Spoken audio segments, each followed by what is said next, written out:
All right. Hold on. It's preparing it, and I'm kind of worried that it didn't hook up correctly.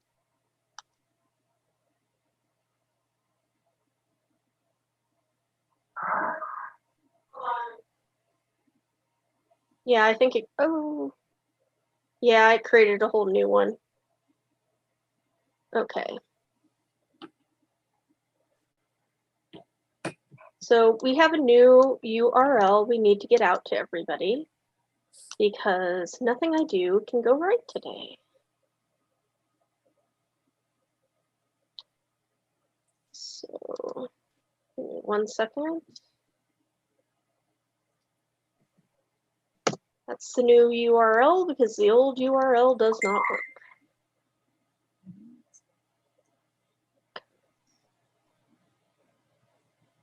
So I'm going to just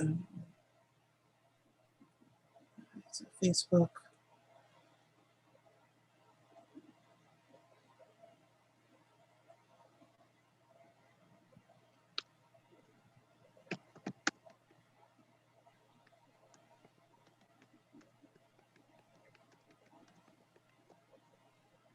Okay.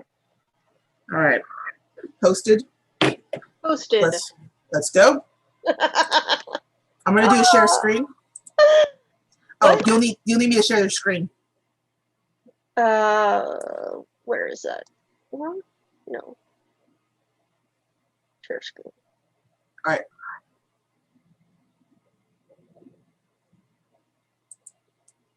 All right, Mars. Got it. Got it. My screen, share. And then do this. And then do that. Share. Not share. I probably should have set this up before we went on YouTube. All right, we're live, right? So let's begin. Been live. Hi, you guys out there in cyberspace. I'm Elisa, Elaine, Luevanos, and with my partner. I'm Melissa. I am the chair of Comic-Con, as well as the girl with the Comic-Con tattoo. I have a very infrequently updated YouTube channel that you can follow me on as well. So thank you for joining us today. And it's just been crazy as we are having tech issues all over the place. Such as the con life. It's always snafus and little fires, even in the virtual space. So right. As what Melissa says, I'm also a graphic designer and illustrator. I am the one responsible for Condor's new logo and all of the graphics for Condex this year. So, well, a pretty logo it is. Thank you kindly. So now we talk about our panel, a fan's perspective of anime, since we're both children of the 90s and our heyday was the late 80s, early 90s in anime. So Melissa, so pretty much, do you remember this one back in the day? Do you remember this one on Sci-Fi Channel a long time ago? Yes. Lily Cat is like legit my favorite. And oh my God. You know, it's funny because this is like legit like my favorite anime out there, period. But I don't like horror. Like whatsoever. I don't like it horror at all. Yet this is like hands down like my favorite anime. And I could gush on it probably for an hour on its own, but it's very reminiscent of Alien. If you have seen Alien or Aliens. Everyone says it's like an Alien ripoff. It is. It is such an Alien ripoff. But it's different because it's not, the alien in it is not a big old, you know, like monster. It's different. I'm gonna try not to spoil it. It's different. But the movie also has several different antagonists. So and there was also several different plot lines as well too. So that's what made it more interesting. It's like, okay, you have this subplot running against this subplot. So it's like right. And there's all these antagonists because you the overall the kind of the arcing story of it is you have these people that are going out to a mining colony, and they wake up after being decades in stasis, and they start dying, and they think that there's a murderer aboard. So that's what starts sort of what's going on. But then you start finding out that the company that they're sending out is kind of corrupt, which sucks because the woman on the cover, that cute little blonde girl, her father is like the owner of the company. And I'm like, wow, she's really screwed. Her dad must hate her. But and just a couple of factoids about this. But I'm sorry, just a couple of fun factoids about this, about the production. This was done by, I believe, Studio Period, and they're known for, I think, Sayuki later on. Also, the director for this, the name eludes me. He's also known for doing Science Ninja Team Gatchaman, Tekkaman, or Technoman. I have it up in front of me, and I couldn't pronounce this if I desperately wanted to. So take a look-see at it. I think you can watch this on YouTube. I think the whole thing's uploaded. I think it's on Amazon Prime as well, but I'm not too sure. Don't quote me on it. It's like 1,000 years old.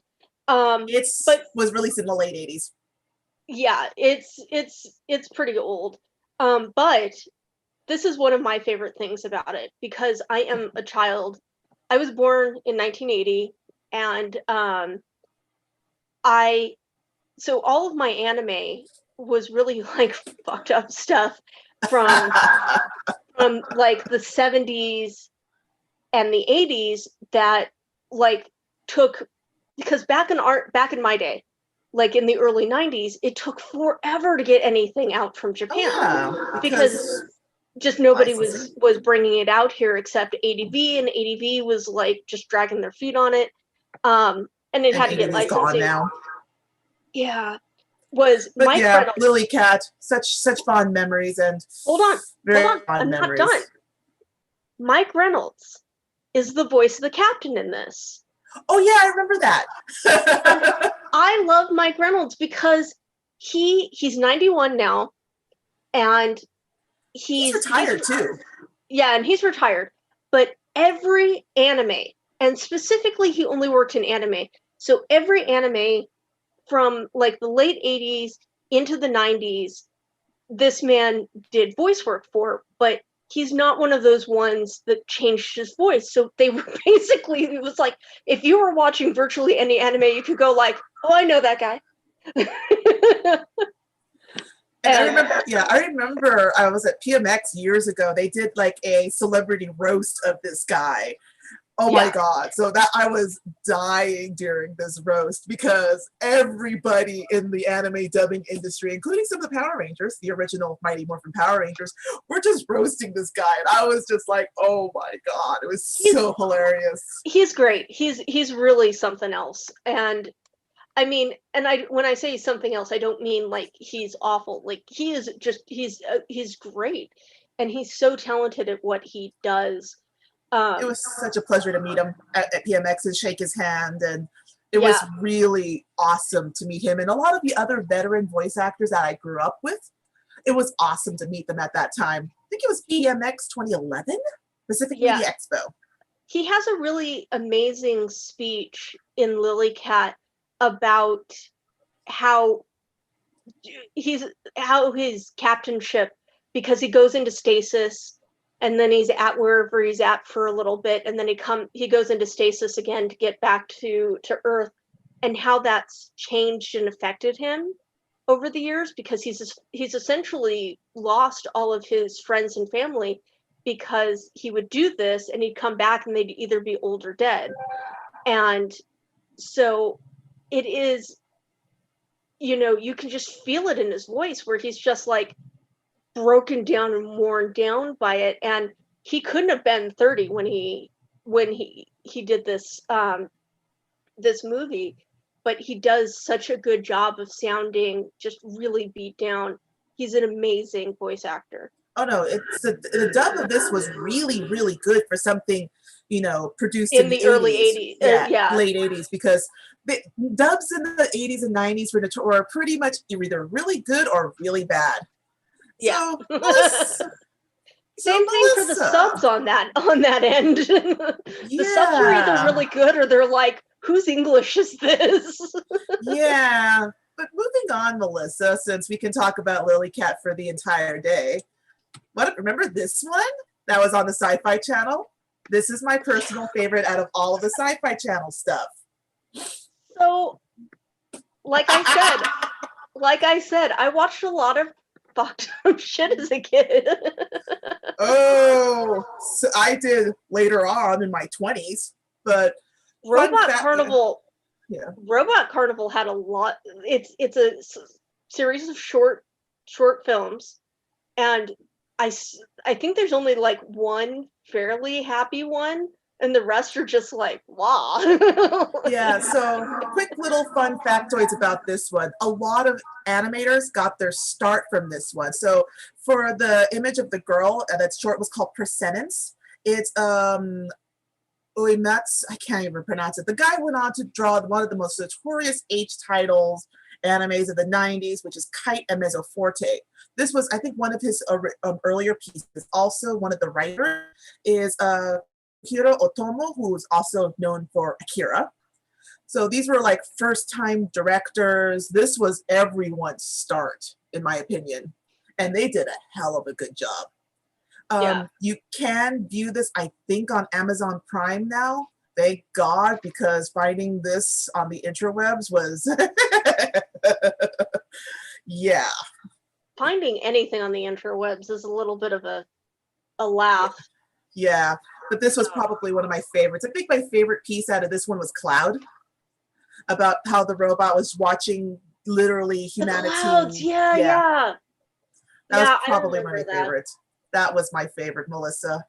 But yeah, the music still drives. Like, I still love the soundtrack to this. It was incredible piece for its time.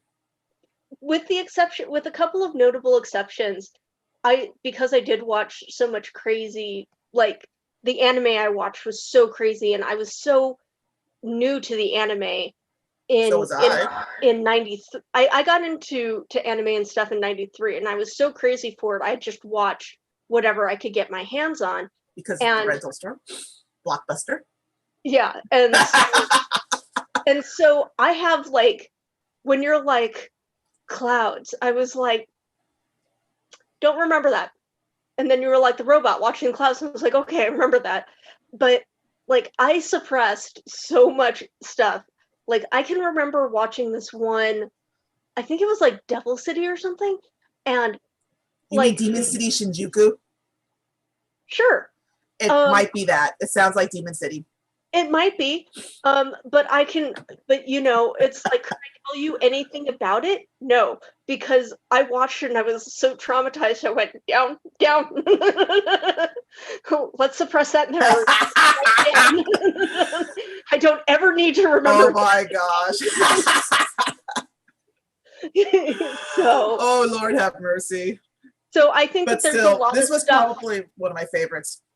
Yeah, Robot Carnival was good, but I think that it was probably had just enough horrifying imaging to it that my memory went, well, we'll just get rid of that. We don't know. I still have such fond memories of that. But what about this one, Melissa? Do you remember this one back in the day? Yeah! This was my soap back in the day. I remember watching the original OVA back in the day, but my fonder memories were of Tokyo 2040. That was because they only re-released it twice. The original was done in the 80s. And then Adam Warren, who is a famous comic book artist who is known for Empowered. I recommend go reading it. It is an awesome superhero comedy comic. He did a short that is in the same verse as the original called Grand Mall. But Tokyo 2040 was its own reboot. People were on the fence about the character design and some of the story arcs, but I dug it because of the soundtrack was rocking. Well, the soundtrack was for both were awesome sauce.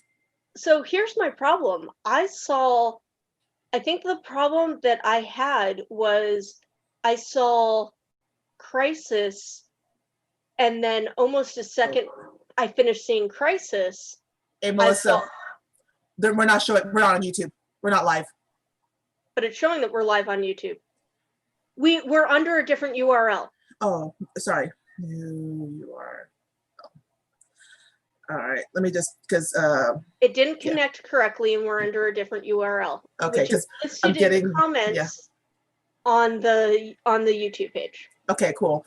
Because my DM's just popping up like crazy. But continuing with my bubblegum crisis, my jam. So I think the problem that I had with 2040 is I didn't realize that there was a big gap between the two, like time-wise. So I had seen the original, and then I had gone in to, I can't remember the video store, and I had bought it, the original. And then we're talking like 3 months later, people are like, oh, they've done a reboot, 2040. And I was like, dude, this other one just came out. Like, what are they rebooting it for? It's perfect the way it is. And considering that in Japan, it's like almost a 10-year gap. Yeah. So I did not know that. Is that you pinging or me? It's Janae pinging us. I thought I silenced my messenger, but I guess I didn't. Oh well, continuing. Anyway, so yeah, so there's like a big, I did not realize that there was like a 10-year gap, because when Bubblegum Crisis and then 2040 came to the US, it was like ding, ding. So there was like no space in between them. So I was like, why am I going to buy a reboot of a show that I'm already in love with? But now I'm going to have to lay my hands on it and watch it, because I have not seen the reboot ever. Yeah, I would recommend. It's still one of my childhood memories, because just a fun facts about this series is that the original was released by Anime Ego, which I believe they are still in operation. The manga is published by Dark Horse. I don't know if it's still there, but I was able to get my copy used. The Tokyo 2040 originally was released by ADV, and we all know what happened to ADV in the late 2000s. They went the way of the dodo and became something else. Belly up. But Funimation holds the license, so you can view it on Funimation and on Funimation's app and site. It's still 2040 is still awesome. It's like 26 episodes. The OVAs were like maybe 12 after combined total, but some of them ran up close to an hour. It's still an awesome series to watch. If you're like a big fan of like vigilantes and vigilante justice and all that kind of fun stuff. And a pop singer. Yes, and a rockin' 80s soundtrack. We recommend this series. But Melissa, do you remember this one back in the day? So I don't remember this one back in the day. But you have seen this one, right? Recently. So recently the YouTube algorithm said, hey, you should watch this video. And it was a video, it was about an hour plus long, and it was this person talking about how incredible this anime was, and how everybody should go off and buy the box set, which was coming out. And I didn't see when this video had come out, so it could have come out yesterday, it could have come out 6 months ago. But I was like, it sounded really good. She made a really good case for the fact that it's old, and it's, by today's standards, is uber problematic. There is problem after problem after problem after problem. And it's not like Lily Cat problem, where the black guy has big old red lips, which is not cool. But this is like the main character, Captain Tyler, like he's like, ooh, look, women. Yeah, because it comes off that he's either incredibly stupid, incredibly lucky, or just goddamn brilliant in his reasoning. The first episode alone sold me on this, because they showed this on the international channel back in the 90s, but I just caught bits and pieces. when I was at the anime club while I was in college, I saw the whole thing and I'm like, yeah, this man is a combination of everything. It is awesome. Yeah, and I think one of the best scenes is he in the I've only watched a couple episodes in before my life got really crazy recently, but it's in the second episode, I think, and they have him he's in like this training thing. So the female AI, and he's just like, well, you can't just not have a name, so I'm gonna give you a name. And you're really pretty, so I'm gonna, like kind of chat you up. And he just basically treats this AI like a person, so she becomes sentient. And then she's like, I'm in love with you. And she loses her shit and ends up like he ends up destroying everything. And ends up blowing up. And it's so funny because he does that throughout. He treats everybody equally.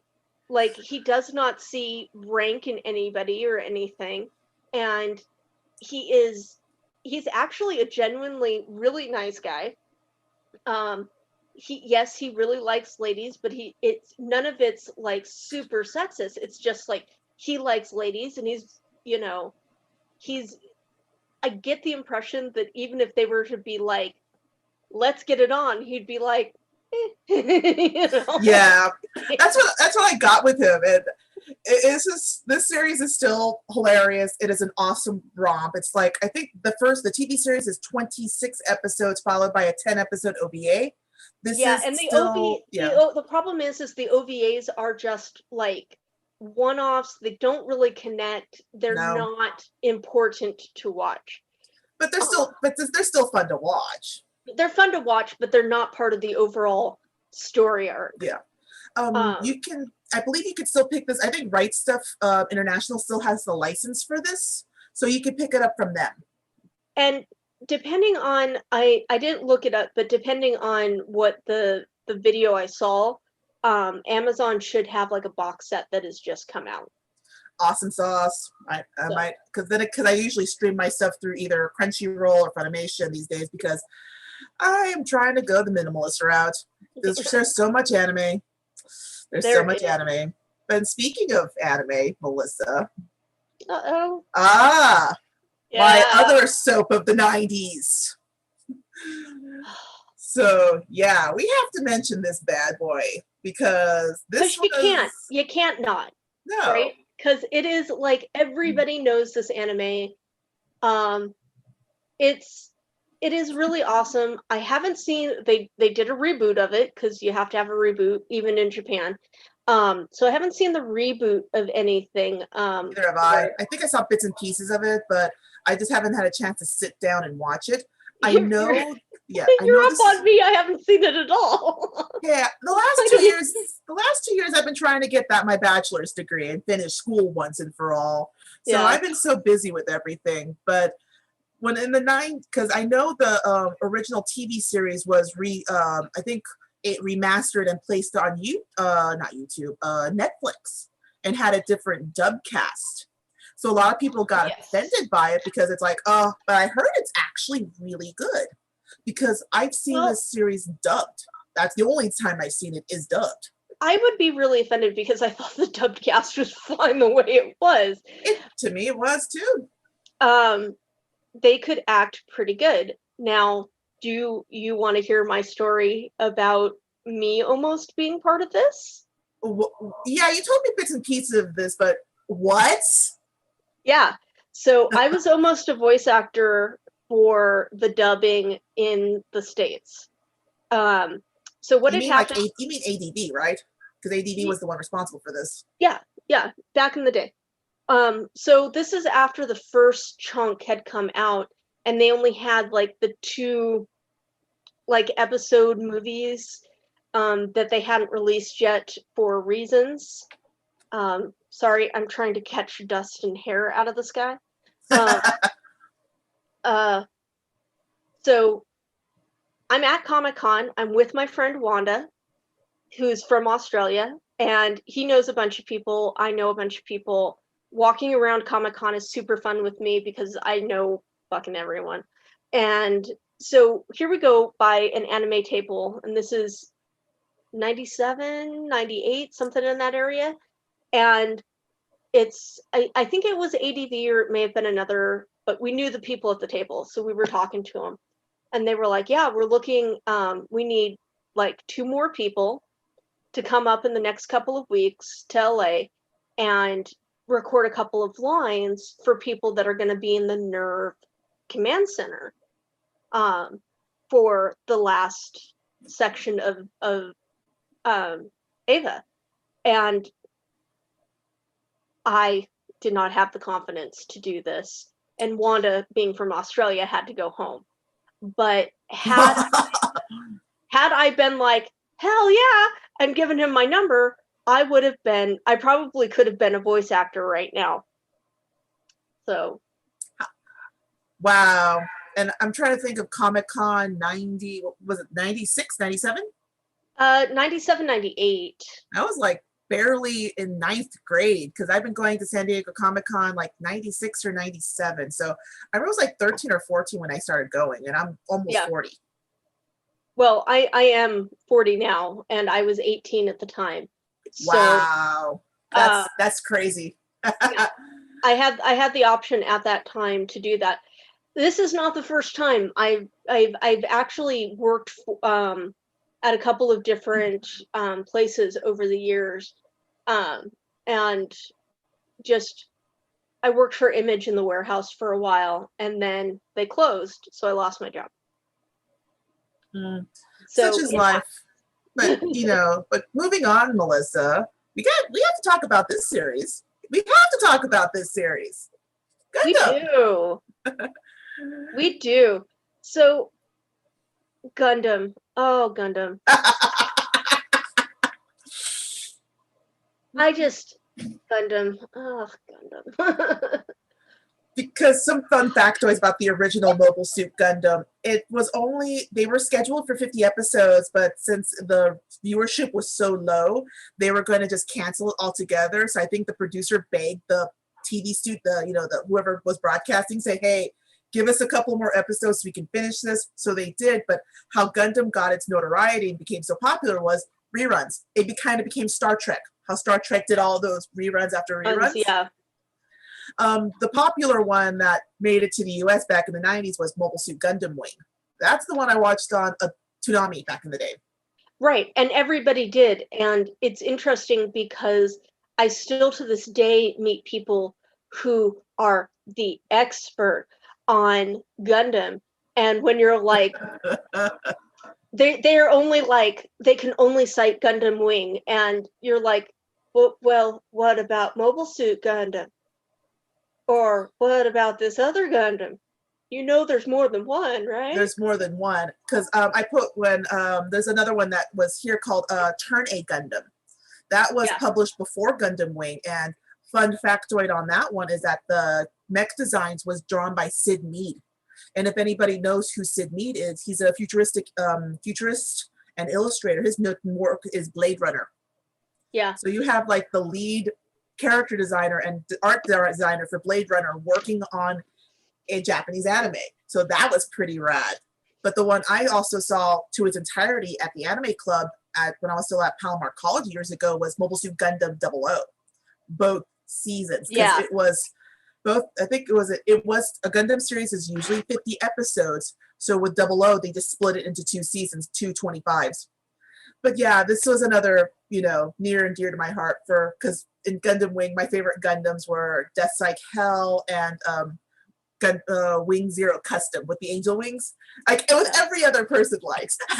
So I'm not gonna lie. Like I watched Wing because it was like on, but I never got into the Gundams. I just happened to know like a decent amount about them. And so it's, that's how I happen to know that there's more than one. Yeah. But I know that it's really popular. And can we talk about the giant Gundam in Japan? Oh yeah, that started walking. Yes. My friend nearly like flipped his like nearly lost his marbles like when he saw it. I'm like, down boy, down boy. It still was really, really impressive. Don't get me wrong. It was impressive. I'm wondering what they know that we do not know about the end of 2020. I don't know. 2020 is just this whole year is just gone to hell in a handbasket, but that's just me. Well, I'm interested because are we gonna get some giant monsters for that Gundam to fight? Yeah, but still, I still dig it. I still absolutely dig it. But like I said, Melissa, and speaking of Gundam, we got to talk about this one because this is the past with more robots. Outlaw Star. So what have you seen this? Remember this one adults on Toonami and Adult Swim with the bikini?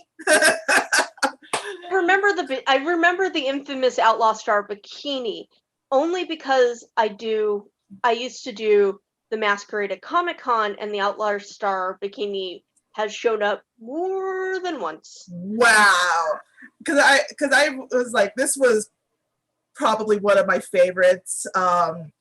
Yeah, because when Toonami this was actually aired on Toonami back in the 90s, and the main character, one of the characters, the AI, Melina, she's in the stasis tube. She's completely naked. So they had to make her have a Not swimsuit. naked? Yeah. Make her have like something to cover up. So that became notorious. And oh no, the dub of this is still excellent. I still love the dub for this. And it's still honestly one of my favorite childhood memories. And there was one episode they had to completely cut out because once they got past the editing, it was only 12 minutes. And that was the infamous Hot Springs episode. We all know Hot Springs in anime equals crazy perverted hijinks. So this one, you could tell that everyone was a perv in this episode. And I'm like, I think the only plot device that moved on towards, because this was towards that episode was towards the end of the series, was just to get one essential item. Everything else was just cheesecake and fan service. Yeah, that was still hilarious. Yeah, I think I've watched plenty of cheesecake and fan service episodes out of my animes. Yeah, but still, it's still a gem. I believe this is still available. Bandai was the one who released this originally, and I know Bandai USA is out of business, I think. You can still watch this online. I think you can watch this either through Crunchyroll or Funimation. I'm not too sure, but this is still a classic. It's 26 episodes. It's still worth your while, even though this was released back in the late 90s. But Melissa, we got to talk about this series as well. Come on. Come on. Oh, come on, Melissa. So here's a problem. We've moved into the segment of our shows where I haven't watched any of them. Oh my god, I thought you watched Slayers. No. Everybody has watched Slayers back in the day. No. Melissa.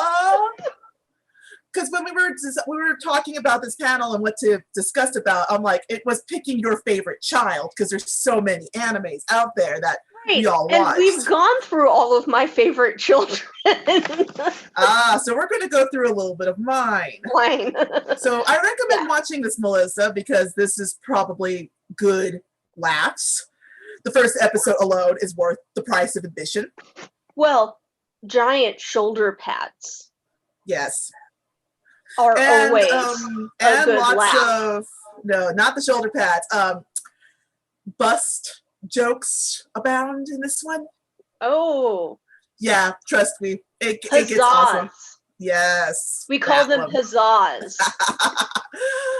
So pretty much a brief overview of this series is that this was one based off of a series of light novels. I did read the original light novel that was published by Tokyo Pop before they went belly up and then rose like a phoenix. There's Tokyo Pop still in business, but they're under a smaller, they're not as the juggernaut as they were back in the late 90s and double O's. Tokyo Pop USA. Yeah, Tokyo Pop USA, I meant. Not their Yeah. international direct, international stuff. But International did not screw up the way the US branch did. yeah, that's another story. If you ever want to learn about the history of Tokyo Pop, I recommend watching the YouTube videos by Red Bar. She Yes. offers more insight on the rise and fall and rise again of Tokyo Pop USA.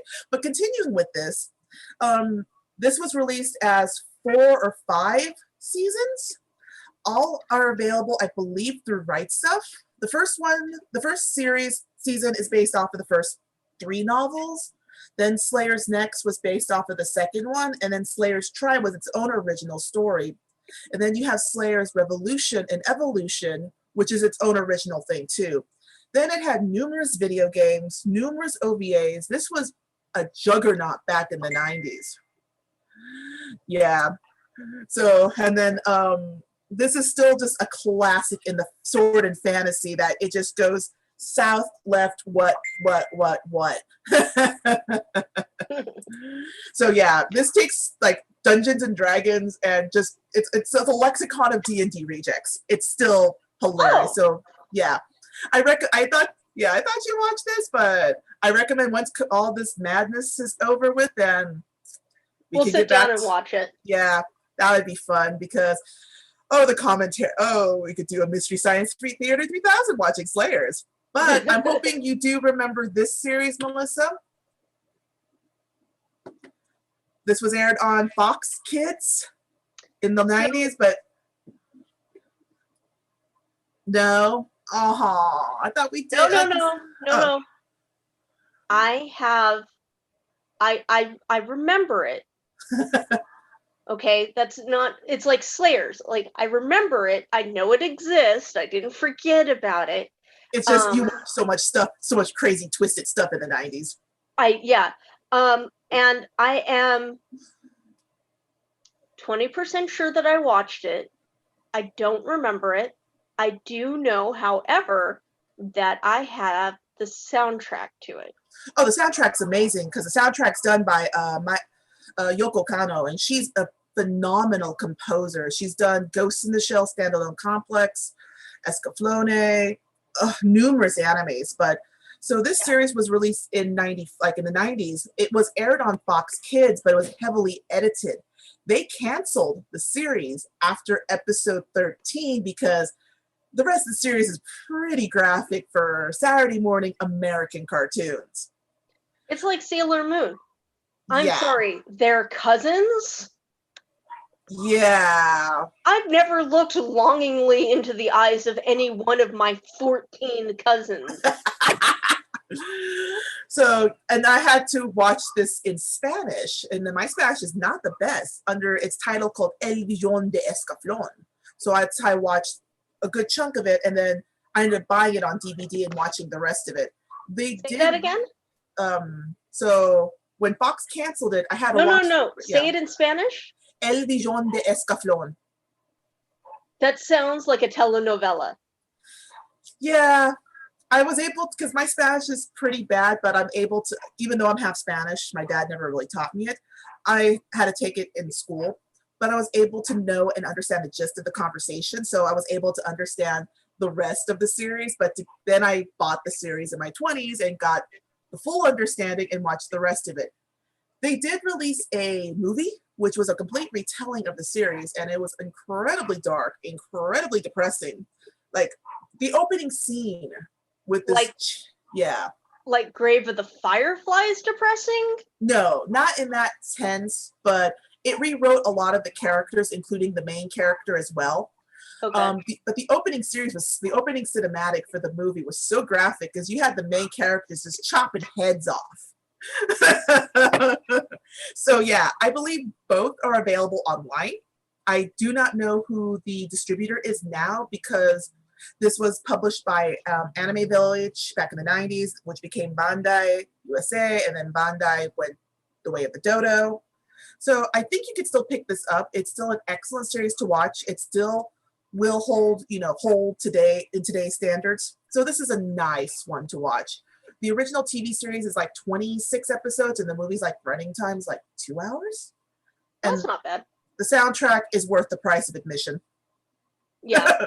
It is worth the price of admission. If you can find it. I will yeah. admit that too. Yeah. There are some songs on there that I was just like, I don't normally go in for soundtracks, but this is the music. Somebody gave it to me and I was like, this is beautiful. Yeah, because Yoko Kanno also did think oh god, she also did Ghost in the Shell standalone complex, and Yeah. the way she blends her music in is phenomenal. I remember she was a guest at Anime Expo like 20 some odd years ago, but I was still kind of in diapers when she came over to US shores, and I'm like, bullocks. So because I didn't start going to Anime Expo until like 2004. So yeah. So Melissa, I'm hoping, since you watched so much crazy stuff in the 90s, and hopefully you didn't block this one out of memory. Oh, who could block this one out? I can remember getting a music video from LimeWire, legally, swear to God, legally, from LimeWire, that was the Bugrams, and it was, oh, I love this thing to no end, and I sadly have never seen the end of it because, like, I can't remember what happened, but I remember watching a good chunk in and then like not being able to get DVDs or something like that and not being able to finish this series. So I have no idea how it ends. Because El Hazard is interesting because it was an OVA. Yeah. I think it was called El Hazard, The Alternative World. And then that was 6 episodes. And then it had a sequel called El Hazard 2, which was another 6 or another 4. Another 4, I believe. And then it's also got like a TV show. Which is this image right here. It's from The Wanderer. It's called The Wanderers. Wanderers, yeah. That was 26 episodes. And I've been hearing from the rumor mill that this might be remade. Been hearing from the rumor mill. So I wouldn't mind that. I would not mind that either. Yeah, I wouldn't mind that only because, like I said, I haven't ever finished it. I finished this series. I remember because I think I had a hard time getting my hands on the Wanderers. Was the aspect I was having a hard time with. That was with my friend too.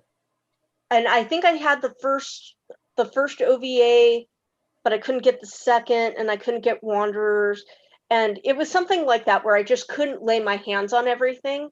And at conventions back in the day, like you wanted anything, it was like $9,000. And I was like, just don't have all the monies to put down towards the thing. Oh yeah, because oh my god, VHS, it was cheaper to buy it dubbed because it was $19.99 for a tape with 2 episodes.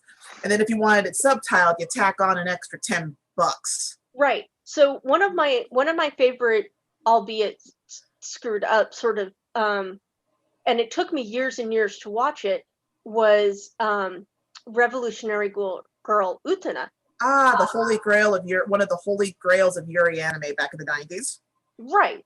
And it, like, I can remember getting to, I think, the Black Rose saga in it, and then there was like a huge gap where they just didn't publish DVDs for like a long time.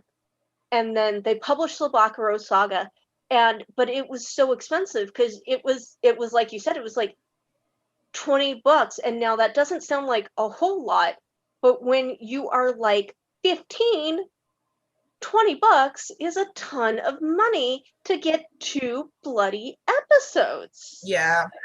And that's where the rental store came into play, and Blockbuster did an okay job of releasing anime, but my parents were the one paying the rental fee because I was 14, 15, and I didn't work until I started was out. And it depends, because I lived in a neighborhood where I guess not a lot of people watching anime, so they were. And then the other aspect my friend had, if you just lived in a place where you weren't getting, your Blockbuster wasn't getting people renting the stuff, they weren't going to stock new stuff. You know, we're still years away from Netflix, or a decade away from Netflix, something like that. Yeah. But I did love this one. I loved El Hazard, like, in a major, major way. Yeah, one of my fonder memories. So like I said, I've been hearing from the rumor mill that this might be remade. I remember there was an article about it. I just skimmed through it, so we'll see. But then again, everything's been delayed or canceled due to COVID. And we'll see, basically. I'm not But hating. yeah, I'm not but, hating. but yeah. But like I said, I think our time is up. Or do we have a Yeah, couple more minutes? I think we our have. time. I think our time is up. So we will just due to a couple technical issues, I will put down links for some of the stuff that we've talked about today. Don't forget to check out our vendors page. We also have a merch and a coffee. If you want to send Condor some coffee, we would love that. And check out our panel list for some of the other stuff that we have going on today. I believe our next thing is Filk 101. If you don't know what Filk is, that will be an excellent panel to join. Also, please check the vendors because I am hosting a super otaku yard sale, which is online. But don't check me but also check all our other awesome vendors because a lot of my good vendor buddies are up there as vendors. So please support. Buy Condor a coffee, please. Yes. And we really appreciate you coming, and we really appreciate your patience through all this technical snafus. Yes, and hopefully we won't have any more today. But yes, so coming up, so pretty much coming up next is Filk 101. So we hope to see you there and hope you enjoy the rest of Condex. Bye. Bye-bye.